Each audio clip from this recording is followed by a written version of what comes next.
पवनात्मजा पुरतो मारुतिर्यश तोम वंदे रघुनंदनम। भगवान श्री प्रभू रामचंद्रजींना वंदन। हनुमंतराय गाव नाथबाबा गावबा काका आणि सर्व श्रोत्यांच्या चरणी दंडवत करून कथा भाग। एक रंकेचा राजा असणारा आपल्या सेवकालाच विनंती करू लागला आणि विनंती करण्याच्या पाठीमागचं कारण आहे हनुमंतरायला अडवण्यासाठी जाबावा असं सांगायचंय। ही वेळ त्याच्यावर का आली? दोन गोष्टी जीवनामध्ये सोडायला पाहिजे, परदर्वे परनारी याचा न धरी याचा धरी विटाळ विटाळ याचा धरी विटाळ।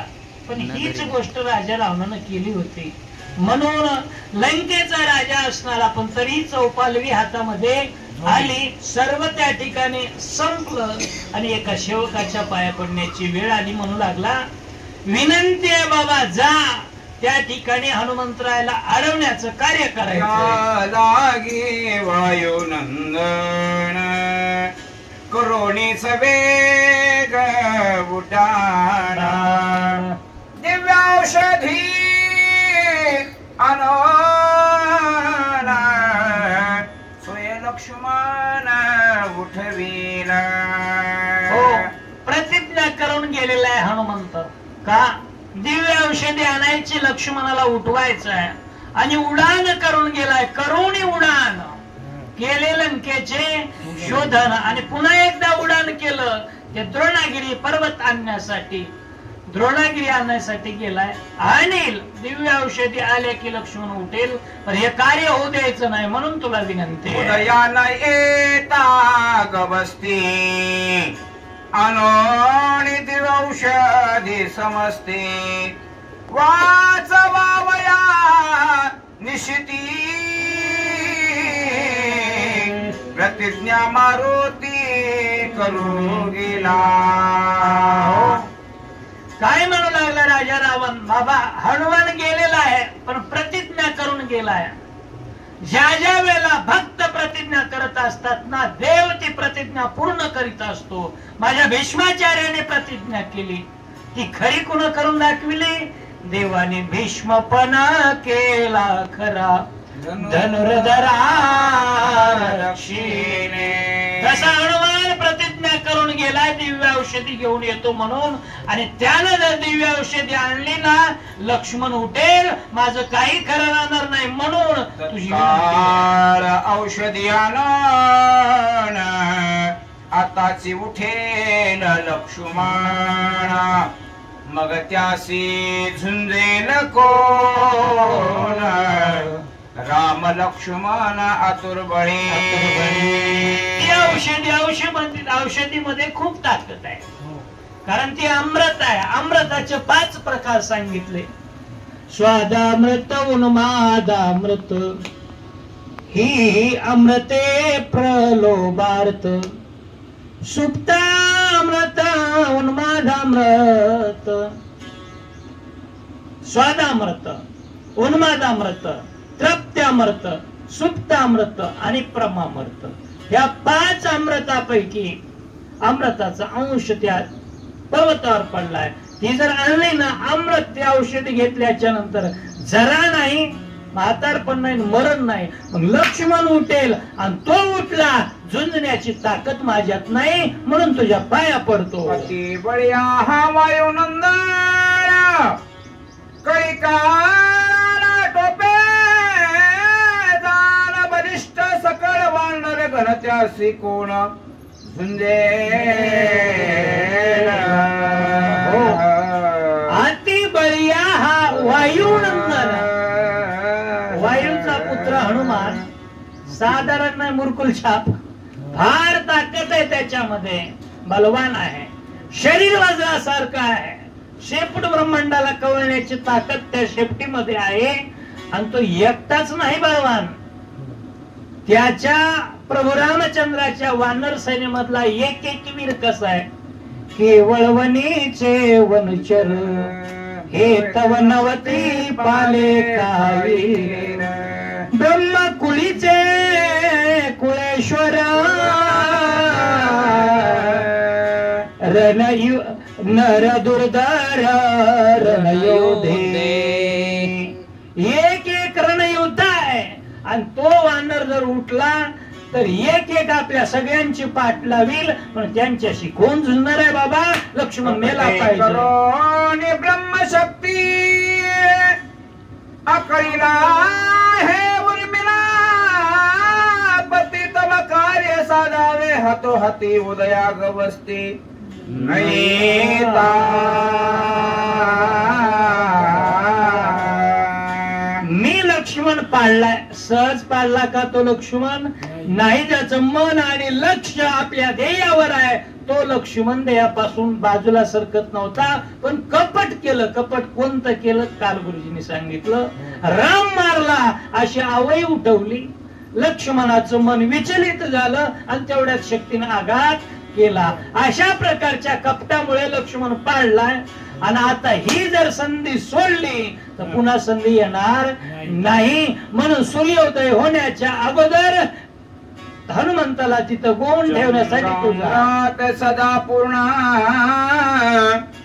चंद्राचल म्हणती म्हणून एरवी तो द्रोणाद्री जाण नामाभिधान विख्यात.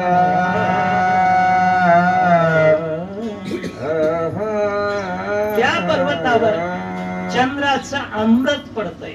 ज्ञानोबा सांगतात चंद्रकांतो धर्वता कीर होय ते चंद्रिकी हातवटी आहे. श्रोतानो हे वक्ते विना. म्हणजे चंद्राचं अमृत त्या चंद्रकांत नावाच्या मण्यावर पडतंय सारखं. आणि सारखं त्या ठिकाणी ते अमृत पाझरत राहतंय. म्हणून त्याला चंद्राच्या नावाचं नाव आहे. पण त्याच पर्वताचा आकार द्रोणाच्या आकाराचा असल्यामुळे त्याचं दुसरं नाव द्रोणाद्री अशा प्रकारचं दोन नावानं ओळखल्या जातोय. आणि त्या पर्वताच्या आले चंद्रामृत अमृत संजीवनी त्यासी म्हणत औषधी ऐशानंत पर्वती समस्त वर्तती.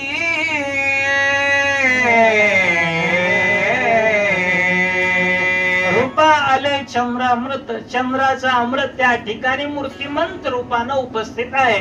म्हणून चंद्रामृत तो चंद्राचल त्या ठिकाणी जायचंय. आणि अमृत संजीवनी नावाची औषधी त्या ठिकाणी आहे. ती घेऊन येण्यासाठी हनुमान गेलाय. त्याला थांबून घे बाबा.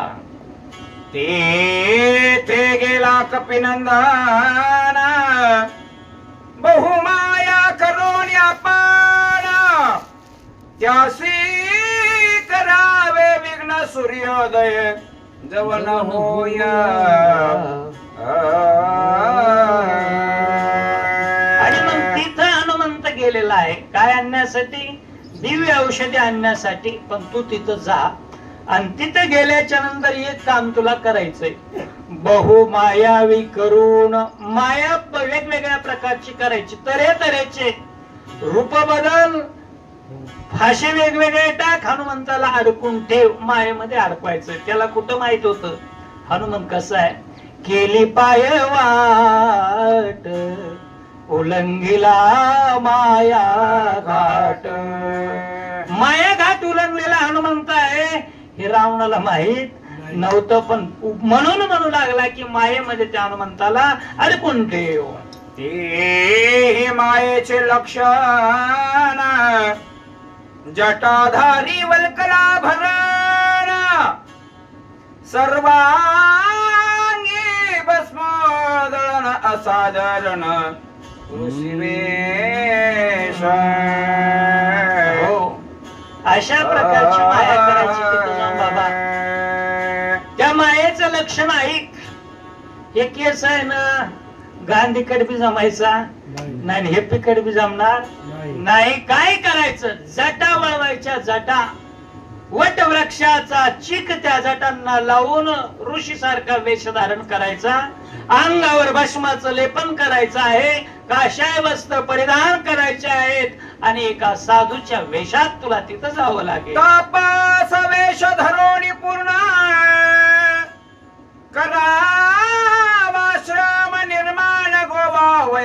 कपिनंदन माया माया जाणा पण करावे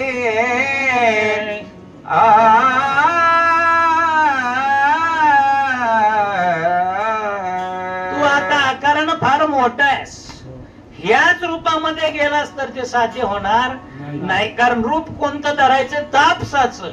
आणि तापस रूप धारल्याच्या नंतर त्याचं शरीर असं कर्कश क्रश्य झालेलं असतंय.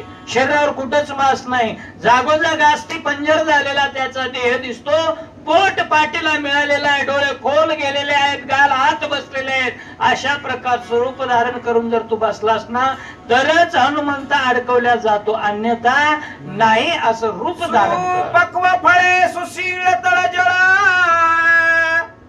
सुंदर वृक्ष सुपरिमळा पान धराव्या ते सुशळ गोळांगुळ विगुंतावया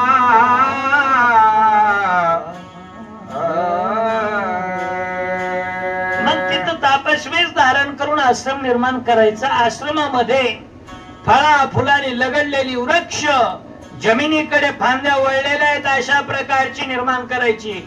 पक्व दशेला आले लाल बुंद पिवळ्या रंगाची फळं असावेत, फुलानं गजबजलेले त्या वृक्षलता असाव्यात, असं वातावरण आणि जळ अतिशय निर्मळ शीतळ असेल तर हनुमंत गुंतल्या जाईल. एवढं निष्ठा दावावी ब्रह्मज्ञान कथे शिवर्णावा रघुनंदन तेने त्याशी सुखे गण कपिनंदन विगुंते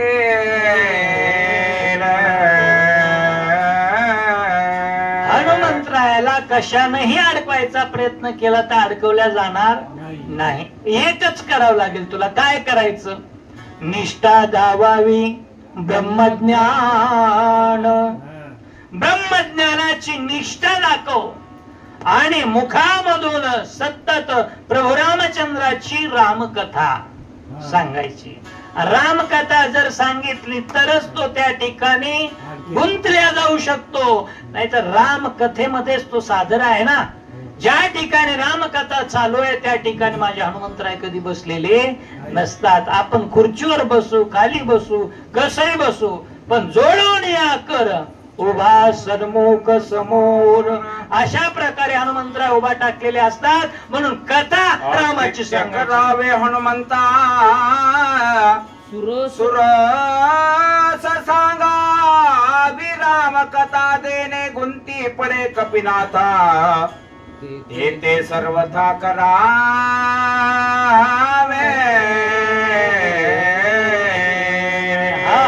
काय करायचं? आतिथ्य करावे हनुमंता. हनुमंत तिथं आल्याबरोबर एवढे प्रकार पूजेचे मांडायचे की हनुमंतरायाचं मनच त्या ठिकाणी तिथून बाहेर निघू नये अशा प्रकारचं आतिथ्य करा. आणि दुसऱ्यांदा सांगितलं की कथेशी वर्णावा रघुनंदन, कथा फक्त प्रभू रामचंद्राची सांगायची. ह्या जर दोन गोष्टी केल्या ना हनुमंत तिथं थांबले. महाशूर राक्षसी प्राणी मात्रा सगळे ग्रासी आपण युक्ती साधावी ऐसी दे कपिंद्रासी ते गिळे.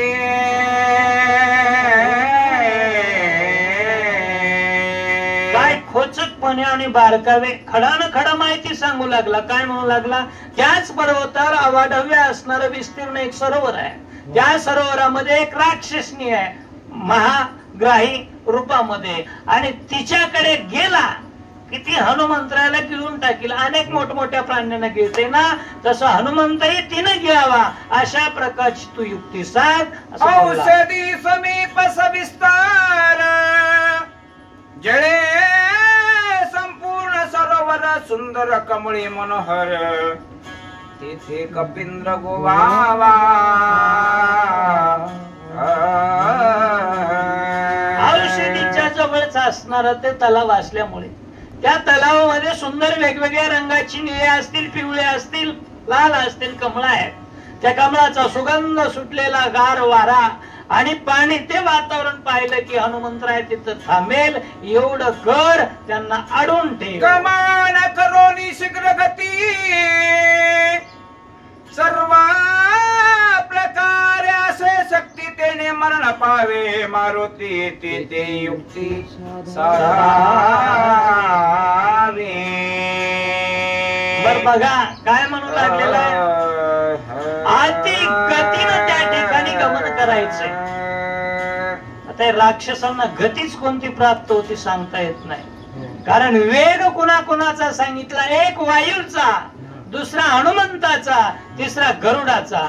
हे जगामध्ये 3 वेगवान माणसं सांगितले, पण त्यांच्याही पेक्षा हनुमंतराय पोहोचण्याच्या अगोदर हा पोहोचतोय. म्हणजे निश्चित हनुमंतरायापेक्षा मायावी मार्गाचा वापर केल्यामुळे तो लवकर पोहोचतोय. तू तर जाय, 2 गोष्टी कर, एक तर अडकून ठेव, जमलंच तर मारून टाक. अशा प्रकारे तुझं सांगो कपट गती,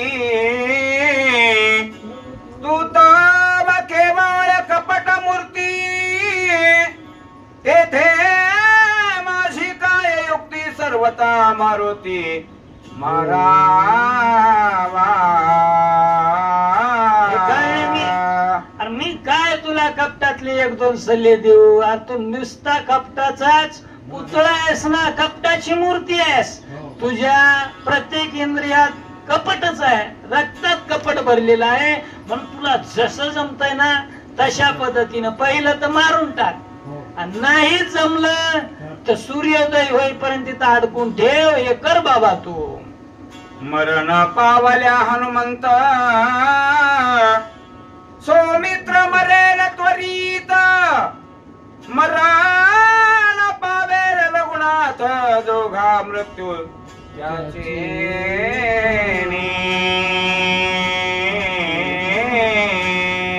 माणसाला जागोजाग अनुभव येऊन सुद्धा माणसं का चुकत असते?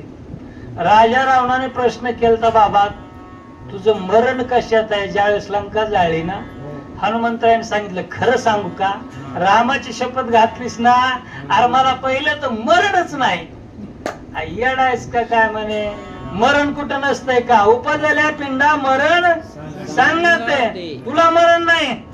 बरं बरं, तुला पटना का? मग हाय माझ्या शेपटीमध्ये मरण. त्यावेळेला तेवढा तडाखा दाखवून सुद्धा हे म्हणू लागलं, त्याला मारून टाक. आणि मारून टाकलं की आपलं काम जमतय, होतय. असं काय पावल्या रघुनंदन, कैसे वाचेल बिभीषण, सुग्रीव हे सांडील प्राण अर्धक्षण लागता. हनुमंत मेला की राम मरणार, आणि राम मेल्याबरोबर शरणागत विभीषण मरणार. शरणागत मेला की वानरांचा राजा सुग्रीव मरणार. या मोठमोठ्या धुरा वाट मार्गी लागणार आहेत, म्हणून हनुमंत मेला पाहिजे. नळनी जामवंत, जुत्पत्ती मरतील, समस्त एवढा साधेल कार्यार्थ, जरी हनुमंत मारेला. हो, नळनी जांबुवंत ही सरमाळच लागणार आहे. एकेकाची सगळेच जाणार आहेत, मार्गाला लागणार आहेत. फक्त एकच करावं लागेल, एकट. झाड पाडायची काय गरज आहे? मुळ खांडले की मग संपला विषय. तसा हनुमंताला तेवढं संपव म्हणजे आपला कार्यार्थ साधे. म्हणून धरिले दोन्ही चरण, देईन अर्ध राज्य जाण, चिंता सागरी बुडता पूर्ण, दारू आपण स्वयं व्हावे. म्हणून धरले दोन्ही चरण. आता चरण साध्या शेवकाचे धरू लागला. किती त्याच्याकडे योग्यता आहे बघा.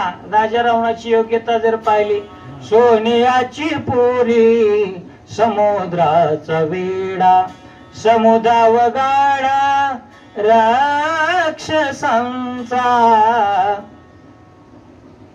जमीन जर त्या लंकेमधली पाहिली तर पाषाण परिसभूमी जांबुनंद. पाषाण खडे, खडे कशाचे आहेत? परिसाचे खडे आहेत. आणि ते परसाचे खडे, जमीन सगळी सुवर्णाची आहे आणि ब्रह्मदेवाचा नातू आहे. अशा प्रकारची एवढी महानता असताना देखील एक साधारण शेकुळटी त्याच्या पायाला लागला आणि म्हणू लागला, बाबा अर्ध राज्य तुला देतो, एवढं काम कर. मग ग्लानी भाकी बहुता पडे चरणावरी मागुता मज होत से प्रणांतावस्था जीवदाता तू होई. प्राण आता कंठाला दाटून आलाय आणि जर एवढं कार्य केलं नाहीस ना, आता मी काही पाठीमाग उरणार नाही. प्राणांत अवस्था झालेली आहे, ग्लानी भाकू लागला, पुन्हा पुन्हा उठायचा, पाया पडायचा, लोळण घ्यायचा, लोटांगण आलिंगन सगळं काही करू लागला, स्वार्थ साधण्याच्या विचारात आहे. ऐसे ऐकताची उत्तर डचकला राक्षस वीर हृदय खोचला दुर्धर कपट प्रकार भला नव्हे.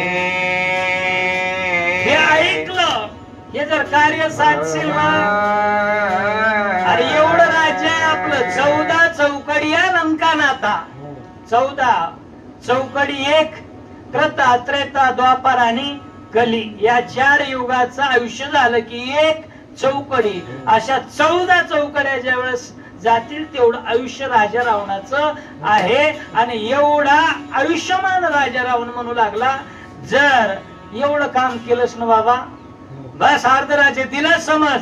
ती म्हणला, काय करायचं अर्ध राज्य, अरे सगळं करावं पण कपट करू नये. कपट करिता हिरण्यकश्यपू खंड विखंड केली वपू तेथे अवता प्रतकोन प्रताप रुद्र रूप जिंकावया. हो, हिरण्यकश्यपून सुद्धा कपट केलं होतं. एका भक्तास, आपल्याच पोटचा पुत्र असणारा तो, त्या प्रल्हादाकरिता कपट केलं. काय कपट होतं? कपटाचा विशेष त्याच्या होता, नाव घेऊन देवाचे हे बिद हिरण्यकश्यपूचे. नावच घ्यायचं नाही माझ्या राज्यामध्ये. तुला जर इथं राहायचं असेल ना, नारायण नारायण सगळं बंद झालं पाहिजे. त्यांना आदेश करावा नाही, लगेच म्हणावं नारायणा नारायणा नारायण नारायण नारायण. नारायणाच्या नामाचा जय घोष करावा. मग कपट केलं त्यानं, पण कपट केल्याच्या नंतर काय झालं? खांबामधून प्रत्यक्ष नरहरी नारायण त्या ठिकाणी प्रगटले आणि खंड विखंड केली व शरीराचे तुकडे तुकडे केले, अंतर्मळा बाहेर काढल्या. साधिले अमरेंद्र भगी व्यापिले शरीरे कपट साधिले चंद्रक्षय रोगे थोर व्यापीला. कपट कुण केलं? पहिलं नाव हिरण्यकश्यपूचं, दुसरं दिलं, दुसरं सांगितलं कपट केले अमरेंद्रे. हा, या म्हाताऱ्याला कस काय दिली अहिल्या गौतमाला? मी तर पहिला आलो ना ऐरावतावरून प्रदक्षिणा करून प्रतविला, पण माझ्या अगोदर कस काय याला जिंकली? एक ना एक दिवस या अहिलेचा भोग घेतल्याशिवाय राहणार नाही. मनाच्या ठिकाणी त्या लग्नामध्येच कुणगाठ बांधली आणि तेव्हापासून टपून होता. वेळ साधली. काय झालं? इंद्रा पडली भगे चंद्र झाला काळा, नारद चुकला चाळा भजनाचा. गुरुपत्नीचा त्या ठिकाणी भोग म्हणून इंद्रदेवा चंद्राला सुद्धा क्षयरोगानं पिडावं लागलं. तिसऱ्या क्रमांकाची देवोनी घर घेणे ऐसे मांडिले शस्त्रार्जुने, सांडोणी हस्तपाद छेदने सेखी प्राणे निवाला.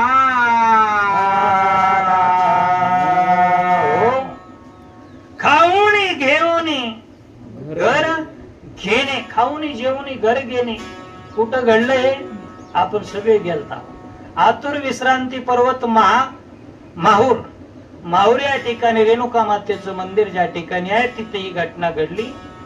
राजा जमदग्नी ऋषीच्या आश्रमामध्ये तो राजा सहस्रार्जुन आला आणि राजाचा सन्मान करावा यासाठी स्वर्गातून आणलेली कामधेनू, जेवण दूर नाही जाळ नाही, स्वयंपाक तर पंचपक्वानाचा आणि मग जेवण पोटभर झाल्याच्या नंतर हा स्वयंपाक कसा बनवला.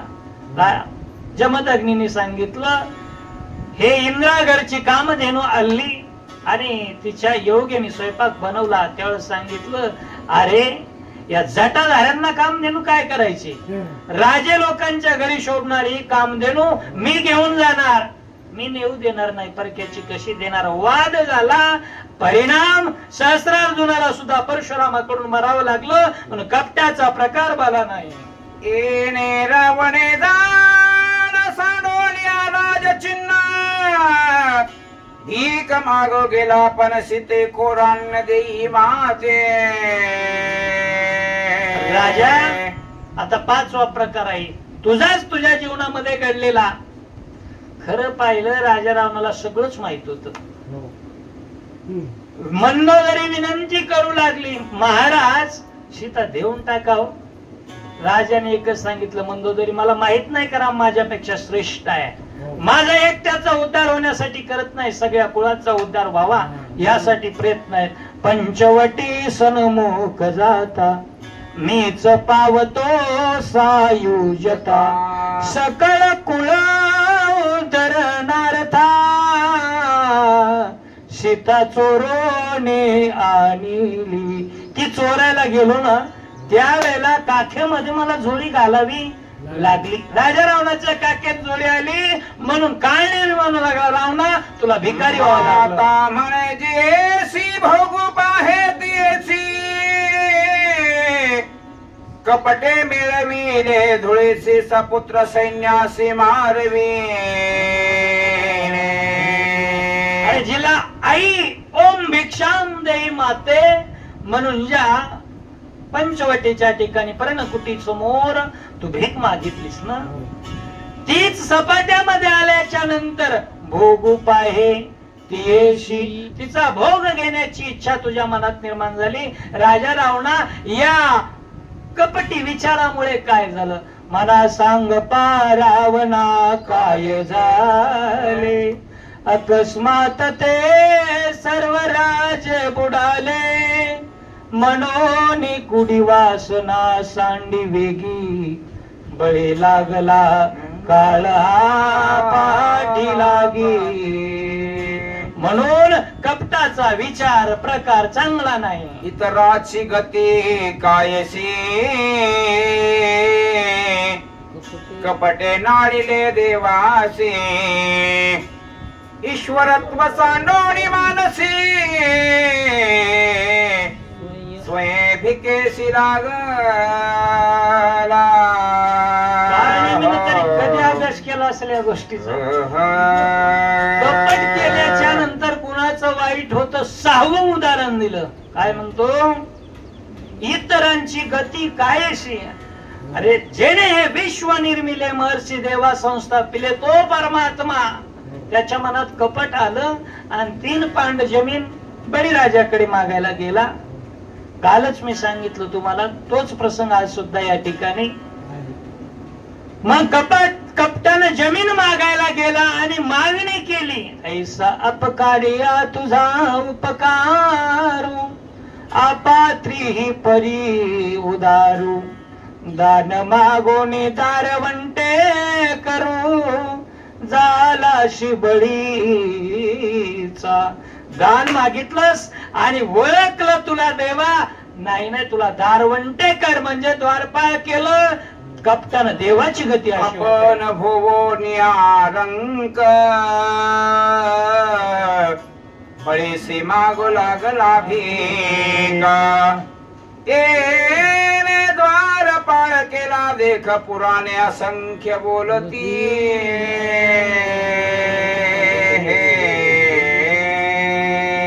देवा तू काही लहान आहे का, खूप मोठा विस्तीर्ण अशा प्रकारचा तू आहेस, तुझा अंत लागत नाही. पण उगा बाटूक रूप धारण केलं आणि बट्टू रूपामध्ये 3 पांड जमीन मागितली. त्या बळीराजाला वाटलं दिसायला 1.5 फूट दिसायला लागलंय आणि याच्या 3 पांड जमिनीमध्ये काय तुळशीचं वृंदावन सुद्धा होणार नाही. एवढी जागा त्या राजाला काय तिथं.